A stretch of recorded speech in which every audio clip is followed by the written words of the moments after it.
Hello everyone, this is David Jagno from UploadVR.com, and I'm here to talk to you about Medal of Honor Above and Beyond, which is a brand new entry in the series made exclusively for the Oculus Rift platform by Respawn Entertainment. The game was just announced today at the Oculus Connect 6 conference in San Jose, California during the keynote presentation. However, I actually got the chance to play the game a week ago at an event held in San Francisco, California. At that event, I got the chance to go hands-on with the game, spend about 45 minutes playing through a few different levels, as well as speak to different developers from Respawn Entertainment about the game. What we know so far about Medal of Honor VR is that it is the newest entry in the series, the first entry, in fact, in 7 years.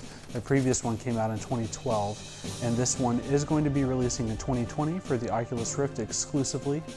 It will be a single player and multiplayer game. The single player story is expected to span at least 10 hours, possibly more is the estimate from the developers at this time.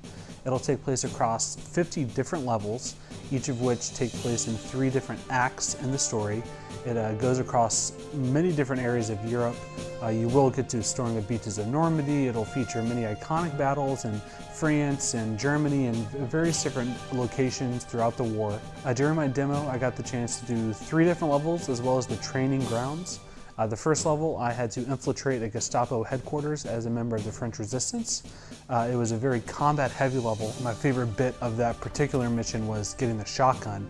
It had a very satisfying haptic feedback on the controllers, the visuals, the sound design, which was excellent, really sold the fact that I was shooting a shotgun and you had to physically pump it after each shot to reload and load shells into the chamber individually. It was very interactive. I think the gameplay feels good. It's definitely not a military sim shooter. It's not like Onward where you have to really intricately interact with the weapons as much. When you let go of a gun, for example, it just teleports back to its holster. So there are some, changes made to the gameplay to make it a little easier to play. And it felt really good though. The combat was very smooth, a smooth locomotion, smooth movement, very easy to aim down the sights and fire your gun. It was very fun. It has that factor nailed for sure. And it certainly feels and looks and plays like a AAA shooter, which is in and of itself a feat for a VR game that's been in development for 2.5 years. My biggest concerns are mostly around things that I just didn't get to see at the demo. I have no idea what multiplayer is going to be like. Hopefully it's robust enough and has progression and things to keep you coming back. And also the story, we don't know much about it. I know that obviously you're a resistance fighter and you're going through the war, you're fighting Nazis, but the Medal of Honor games are really good about making it feel cinematic and making you feel like you're a part of a squadron, or you're part of soldiers on the ground fighting in the in the dirt, in the trenches, and really going at it from a personal, sort of more intimate perspective than shooters had before. And even nowadays, a lot of the shooters are very much larger than life scale set piece moments, but Medal of Honor was always more intimate, and I think that's something that VR does really well.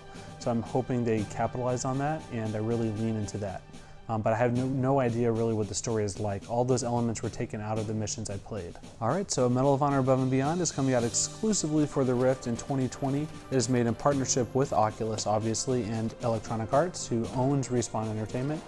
We asked them about whether or not it was coming to Quest, and they didn't say no, but if it ever does, I think it'll be an altered port. It wouldn't be a direct port, and it wouldn't be cross-play or anything like that. That's just my gut feeling.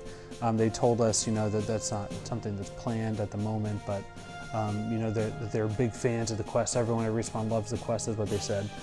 So I think that's kind of where it's at. Right now it's Rift only, and it's made in partnership with Oculus, so it's not going to be coming out on Steam or PSVR. Yeah, so if you want more details about Medal of Honor Above and Beyond, make sure you click the link down below for my full detailed hands-on. I wrote almost 2,000 words about my experience with the game. We also have a lot of quotes from the developers as well that we're going to try to get up on the site with more stories, so you can check that at uploadvr.com. You can click the link down below, and if you enjoyed this video, if you want to learn more about Medal of Honor VR, about VR games, about the VR industry, about Oculus Connect 6, or anything related to VR, AR, and immersive technology, make sure you hit that like button and you subscribe to us here on YouTube, and you visit uploadvr.com every day for all the latest VR news, game reviews, and more. Thanks for watching.